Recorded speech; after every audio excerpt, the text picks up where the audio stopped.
ఈరోజు ఒక half an hour ముందరలో తాడిపత్రి బస్టాండ్ సమీపంలో వడ్డే హేమలత అనే అమ్మాయిని తనకు పరిచయం ఉన్న ఒక వ్యక్తిని కొడవలు తీసుకొని గాయపరచడం జరిగింది.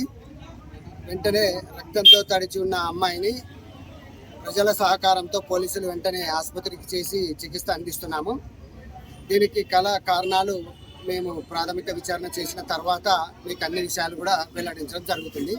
ఆ అమ్మాయిని డాక్టర్లు పరీక్షించినారు, స్టేబుల్గా ఉందని చెప్తున్నారు. కానీ అది హ్యాక్డ్ ఇంజురీస్ కాబట్టి మనము స్కానింగ్లు అవన్నీ చేసిన తర్వాతనే అమ్మాయి యొక్క ఆరోగ్యం మీద ఒక ఫైనల్ ఒపీనియన్కి రావడం జరుగుతుంది. ఆమె కూలి పనే చేసుకొని బతుకుతుంది.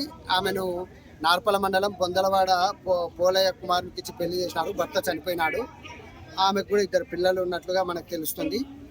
ఈమె నరికిన వ్యక్తితో కొద్దిగా సంబంధాలు ఉన్నట్లుగా మనకు ప్రాథమికంగా తెలుస్తుంది. ఇంకా పూర్తిగా విచారణ చేసిన తర్వాత మాత్రమే మనకు కన్క్లూజన్ వస్తుంది. అతని పేరు కూడా బొందలవాడ గ్రామానికి తెలిసిన వ్యక్తిగా తెలుస్తుంది. మనము ఇంకా విచారణ చేసిన తర్వాత